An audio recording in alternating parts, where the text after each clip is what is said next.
Today we're going to be joined by special guest Billy West. Hey, Ren, will you button me?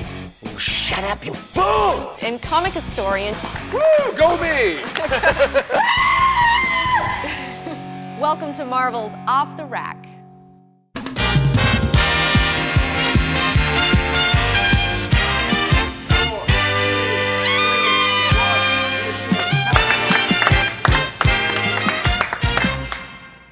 Okay, I've been doing a lot of digging here, okay? I've been doing a lot of research.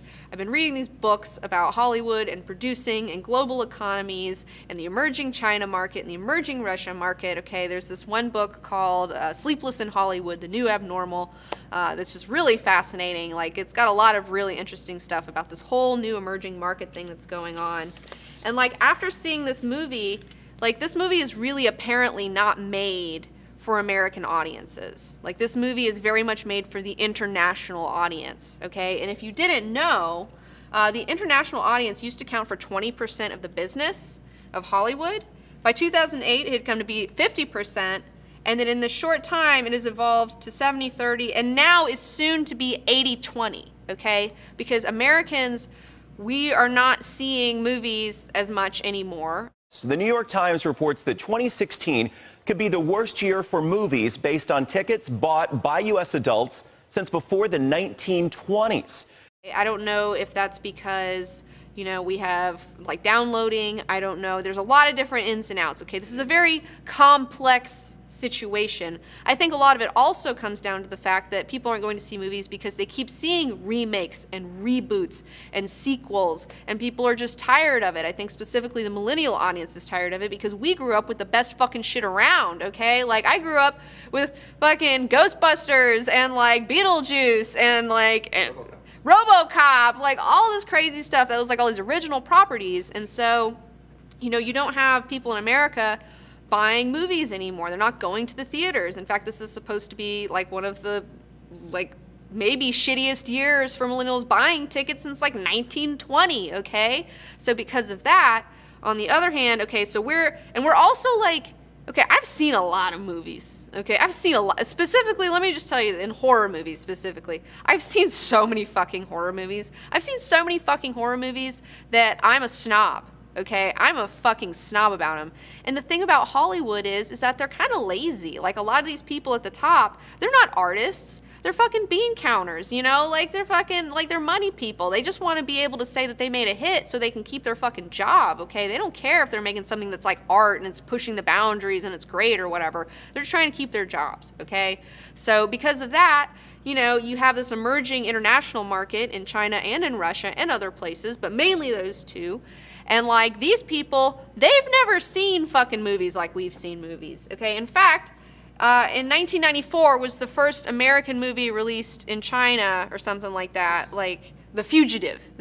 That's when they started letting American movies in. Before that, from like 1979 to 1990s, it was a ban on American movies and stuff, and they only saw like propaganda movies, which aren't movies, okay? Those aren't real movies, all right? And they're produced in China by people who aren't fucking Hollywood, okay? Hollywood, that's like America's main export is making movies. That's the only thing we make that's awesome, like, at all anymore, pretty much. And so, yeah, so they let The Fugitive in 1994, and then, you know, they used to only let like 20 films in a year, but now they're up to like 34 films a year that they'll let come in over there. And so, you know, it's like the Chinese market in particular has grown 400% over the last 5 years. I mean, they're getting ready to have more theaters there than they do here. And they also have an emerging middle class that they've never had before who has disposable income to go see these movies, okay? Like before, like people, even if they did have movies coming out, there were so few theaters and there was so few people who had money to see any of these movies that nobody was seeing them, okay? So now you have things like, well, it signals to me like why we're seeing so many remakes and reboots, okay? Because if you think about it, right? So China's never seen Independence Day. China's never seen Ghostbusters. China's never seen like RoboCop and like all these other movies, right? Like they didn't have them back then. Or Jurassic Park or like all the things. So you see like Hollywood people, they go, wait a minute. So if these guys haven't seen these movies, and these movies, we know they're good. We know that people like them. They were successes. Like these have followings and shit like that. Why don't we just remake these movies, you know, and then go sell them overseas, because that's where we're making our money anyways. And so that's exactly what's happening. But another problem with that is that when you do take something and you make it, and then you have to go translate it and make it over there, you can't do a lot of the subtleties. You can't have double entendres. You can't have all these like really interesting things. Like, you know, I noticed in Independence Day, the jokes that were in there, they were very universal, okay? Like, you can't have, like, we have so many colloquialisms, we have so much slang, we have so much weird fucking humor over here, like internet humor, like, changes all the time, like, it's nuts, okay? They don't fucking know anything about that. But you know what people universally do know about? Is, like, a butt joke. Like, Brent Spiner's butt was showing, and he's like, oh no, my butt's showing, and like, ha ha ha ha ha, because that's funny. Everyone in the world knows that when someone's butt's showing, that that's embarrassing and that's funny. There was another joke that Jeff Goldblum did, where Thor's brother is like, did you pee your pants? And he's like, yeah, I peed my pants. And he's like, I peed my pants too.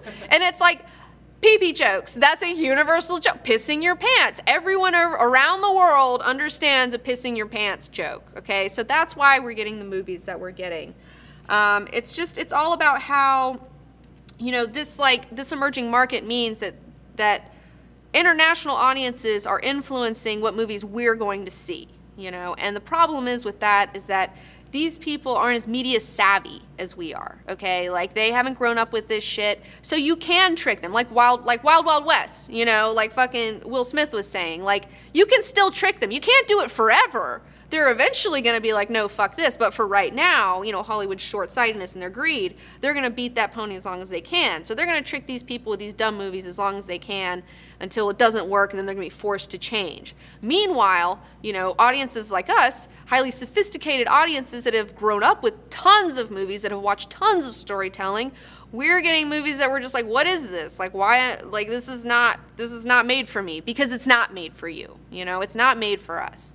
And so it's a really weird time in the market right now.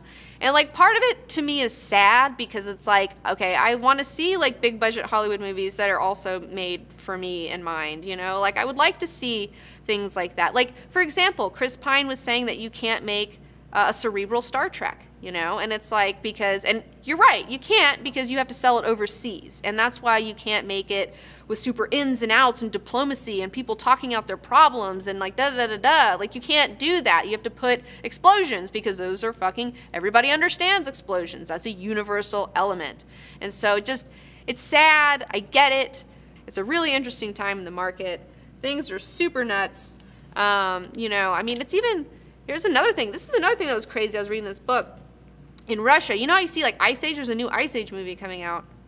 Why the fuck is there a new Ice Age movie? I was like, Ice Age? Like, who the And then this book was talking about how in Russia, they fucking love Ice Age. They can't get enough of this shit. And every time they do a sequel, it does better. They make more money every time they make a new Ice Age movie. And like, this is why we keep seeing fucking Ice Age movies. It's crazy. It's like all... Like, yeah, and Transformers, like, they love 3D over there. Like, in Russia, like, they fucking love the 3D, okay? Like, it's kind of failing over here. People aren't really buying into it. But, like, over there, they're like, fuck yeah! So, like, that's why you're seeing, like, all these movies, like Transformers and 3D bullshit. Like, it's all about the international market, okay? It is not about us anymore. We are too hip to their bullshit, and we don't buy into it. And, you know, these guys won't eventually, but, you know, for right now they are. So that doesn't bode well for us, you know.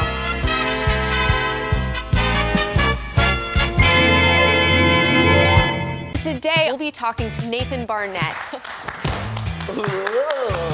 Hello. And later on, we'll be paying a visit to Bill Roseman. Welcome to the heart and soul of Marvel games. Welcome to Marvel's Off the Rack.